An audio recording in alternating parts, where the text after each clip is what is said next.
रामगढ़ में हुए उपचुनाव में एनडीए की प्रत्याशी सुनीता चौधरी ने जीत दर्ज कर ली है। आज से प्रत्याशी सुनीता चौधरी ने कांग्रेस के बजरंग महतो को हराया है।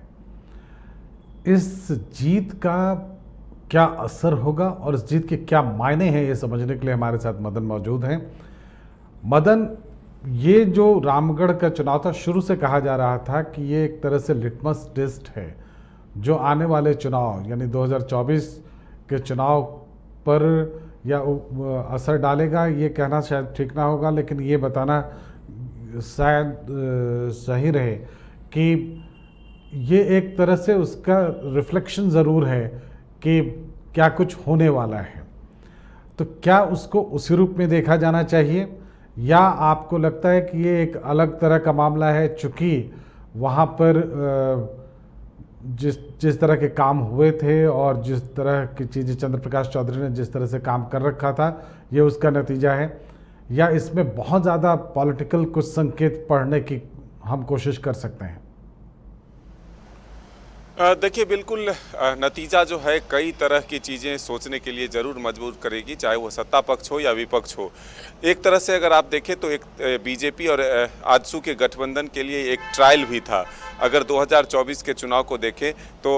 ये एक तरह से माना जा रहा है। आजसू और बीजेपी की नेताओं से जब हमने बातचीत भी की थी, तब ये संकेत ज़रूर थे कि एक तरह से इसे ट्रायल के रूप में भी देखा जा रहा है कि राज्य की जनता फिर से आजसू और बीजेपी के साथ को पसंद करती है या नहीं करती है। दूसरी तरफ जो सत्ता पक्ष है, उसके लिए ये संकेत है कि जो कामकाज अब तक 3 वर्षों में सरकार के द्वारा किए गए, जो दावे किए जा रहे हैं कि ये गरीबों की सरकार है, गरीबों के लिए काम किए जा रहे हैं, आखिर ऐसे कौन से काम हैं जो नहीं हुए और इसके चलते जनता ने उन्हें अपना समर्थन नहीं दिया। तीसरा सबसे बड़ा सवाल ये है कि कांग्रेस के कई नेताओं से हमने जब बातचीत किया, तब उनका सीधे तौर पर कहना है कि अल्पसंख्यक के वोट जो है वो हमसे दूर हो रहे हैं। तो 3 तरह के बातें जो है इस चुनाव से ज़रूर स्पष्ट हुए हैं। पहला जो हमने कहा कि एक तरह से जो 2019 में परिणाम बीजेपी और आजसू के अलग चुनाव लड़ने से मिले, उसके बाद ये पहला ऐसा गठबंधन होकर करके चुनाव लड़ा गया जिसमें कि बीजेपी ने भी अपनी पूरी ताकत लगाई, आजसू ने भी अपनी पूरी ताकत लगाई, और इसके परिणाम हुए कि आज जब जीत के बाद सुदेश महतो मीडिया के सामने आए, तब स्पष्ट शब्दों में लोगों ने पूछा, हमने भी पूछा कि आप बताएं कि ये जीत किसकी है, एनडीए की जीत है या आजसू की जीत है या फिर बीजेपी के साथ आने से जीत मिली। उन्होंने कहा कि इसको एनडीए की जीत के रूप में देखा जाए, क्योंकि हम दोनों मिलकर चुनाव लड़े, पूरी ताकत लगाए, एक एक कार्यकर्ताओं को इसके लिए हम धन्यवाद देंगे। वहीं दूसरी तरफ अगर आप देखें तो ये सरकार के लिए भी एक महत्वपूर्ण सिग्नल है कि आप जो ये कहते हैं कि हम 1932 जो इस राज्य के लोगों के लिए सबसे बड़ा एक तरह से फैसला है, वो हमने ला दिया। ओबीसी को 27% आरक्षण देने की बात करते हैं, सबको राशन, सबको पेंशन, ये तमाम जो काम हैं, सावित्रीबाई फूले योजना की बात जो गिनाई जा रही, आखिर इससे लोग क्यों नहीं प्रभावित हुए? जीत एक बड़ी मार्जिन के साथ हुई है, 22,000 के करीब वोट जो है से जीत हासिल की है सुनीता चौधरी ने। तो ऐसे में हम ये कह सकते हैं कि जीत का लगभग आंकड़ा जो है उसी पर पहुंचा है जहां पहले बीजेपी और आजसू मिलकर चुनाव लड़ती थी और लगभग 25,000 के करीब वोटों से चंद्र प्रकाश चौधरी जीतते थे। तो अब ये बात ज़रूर है, बीजेपी आजसू के लिए भी एक खुशी की बात है, और इसी के लिए बीजेपी के कार्यकर्ता चाहे नेता आज राजधानी रांची में भी पार्टी कार्यालय के बाहर कहीं जश्न मनाते हुए नजर आए, और सीधे तौर पर एक खुशी दिखी उनके चेहरे पर। जो इस 3 साल के कार्यकाल में 4 उपचुनाव हुए और लगातार एनडीए हार का सामना करता रहा और यूपीए जीत के जो सहरा अपने सर पर बांधता रहा, ऐसे में उम्मीद जरूर थी कि ये 5वां जीत उम्मीद जगी जरूर है। और एक जो सबसे बड़ी बात है कि आजसू और बीजेपी जब अलग अलग हुए, उसके बाद आजसू और बीजेपी जब साथ हुए हैं, तो उनको स्पष्ट पता चल रहा है कि फर्क कितना पड़ जाता है।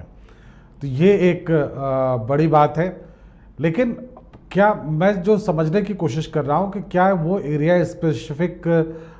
रिजल्ट है ये, कि चूँकि चंद्र प्रकाश चौधरी ने वहाँ काम कर रखा था इसलिए उसका असर है, और लोगों ने एक कंपैरिजन किया कि ममता देवी ने कितना काम किया और चंद्र प्रकाश जी ने कितना काम किया था, इन दोनों को मिला के उन्होंने देखा कि नहीं साहब, चंद्र प्रकाश चौधरी ने ज़्यादा काम किया था, इसलिए वो उसके साथ हो गए। क्या ये इसको इसी तरह से देखना चाहिए, या आपको लगता है कि ये पूरे एरिया जहाँ जहाँ भी पूरे झारखंड में लगभग मूड ऐसा ही है लोगों का? देखिए, ये जरूर दावे किए जा रहे हैं कि राज्य की जनता ने जो है वो मूड बना लिए हैं। चाहे बीजेपी के नेताओं से बात करेंगे या फिर आजसू के नेताओं से बात करेंगे, तो सीधे तौर पर या फिर ये कहें तो एक एक्सपेरिमेंट के रूप में ज़रूर लोगों ने इसे देखा है कि आजसू और बीजेपी के गठबंधन को लोग पसंद कर रहे हैं या नहीं। तो ये एक पहला उदाहरण हुआ कि इसमें सफलता हासिल हुई है और इसी को आगे बढ़ाने की कोशिश सुदेश महतो ने कहा कि हम जरूर इसी ऊर्जा को लेकर के हम 2024 तक पहुंचेंगे और राज्य की जनता इस सरकार की विफलताओं को जान चुकी है और फिर से एक बार नई ऊर्जा के साथ हमें मौका देगी, हमारे सहयोगी यानी कि एनडीए को मौका देगी और राज्य का विकास को हम और गति दे पाएंगे। तो ये दावे जरूर हैं, लेकिन हम ये कह रहे हैं कि सरकार के लिए भी ये चिंता की विषय जरूर है कि सरकार आखिर जो लगातार जीत का सिलसिला जारी रख रही थी, रामगढ़ में ममता देवी ने जरूर काम कम किया, क्योंकि अब वो कह रही थी कि कोविड का भी दौर रहा है, तो उस दौरान उनको उतना काम करने में सहूलियत नहीं हुई, आसानी नहीं हुई। जब वक्त मिला तो वो काम करने की शुरुआत की थी और इसी दौरान उन्हें फंसाया गया। ये भी पूरी तरह से चुनाव प्रचार के दौरान मुख्यमंत्री या फिर तमाम जो बड़े नेता पहुंचे, वो सीधे तौर पर चुनाव प्रचार की शुरुआत में ही ये कहते थे कि ये चुनाव कैसे लादा गया, क्यों लादा गया, ये किसी से छुपा हुआ नहीं है। अगर काम की बात है तो काम की तुलना में जरूर ये कहा जाता था कि चंद्र प्रकाश चौधरी 15 वर्षों में इन क्षेत्रों का विकास किया, लेकिन ममता देवी को मौका नहीं मिला। ये बातें रही, लेकिन सहानुभूति वोट की कोशिश की गई थी। जिस तरह से ममता देवी के छोटे बच्चे को भी चुनाव प्रचार में लाया गया सामने और मंच पर ला करके ये कहा गया कि इस माँ को बेटे से मिलाना है, यानी कि माँ के ममता को बचाना है, ये तमाम बातें उस चुनाव प्रचार के दौरान कहे गए थे, लेकिन उसका उतना असर मैं आप ही की बात पर आ रहा हूं, लेकिन थोड़ा रैपिड स्पीड में हम जरा इसको समझने की कोशिश करें। एक एक पॉइंट पर आपका ये हम रैपिड टेस्ट करने की कोशिश कर रहे हैं। पहला ये जो सहानुभूति लेने की बात थी, क्या ये सहानुभूति कार्ड खेलने की जो कोशिश हुई, क्या ये असफल रहा, हम ये कहें हाँ या ना? बिल्कुल हम इसे असफल ही कह सकते हैं। जिस तरह से जीत के आंकड़े 22,000 के करीब हैं, इससे हम मान सकते हैं कि सहानुभूति वोट अगर पड़ते तो फिर जीत के आंकड़े 5 से 10,000 बहुत से अधिक हो सकते थे, लेकिन 22,000 वोटों से जीतना ये बताता है कि सहानुभूति का जो असर है वो उतना नहीं रहा। अगर सरकार के पॉइंट ऑफ व्यू से देखें, मुख्यमंत्री ने वहाँ 3 सभाएं की, 2 सभा की और रोड शो भी किया, इसके बावजूद अगर वो हार जाता है, क्या हम ये माने कि सरकार के अब तक के कामकाज से पर्टिकुलरली यूथ नाराज़ हैं? हालांकि वोटिंग परसेंटेज ठीक ठाक थे और ऐसा लग रहा था कि इसका एक एडवांटेज मिलेगा उनको, लेकिन हम ये कहें कि वो एक फैक्टर था जिससे यूथ पर्टिकुलरली यूथ को ऐसा लगा कि साहब उनके साथ छल हुआ है और वो उसका रिफ्लेक्शन था। देखिए, सीधे तौर पर हम इस सवाल का जवाब इस तरह से देंगे कि जो नेता कल तक चुनाव प्रचार में या फिर रामगढ़ के क्षेत्र में या फिर रांची में भी मीडिया से बातचीत करते थे और सीधे आजसू पर आरोप लगाते थे कि धनबल का प्रयोग हो रहा है, धनबल से लोगों को खरीदा जा रहा है, प्रलोभन दिया जा रहा है, वो लोग आज ये कहते हुए नजर आए कि सीधे तौर पर हम ये आरोप नहीं लगा सकते कि धनबल का प्रयोग से ही वोट खरीद लिया गया।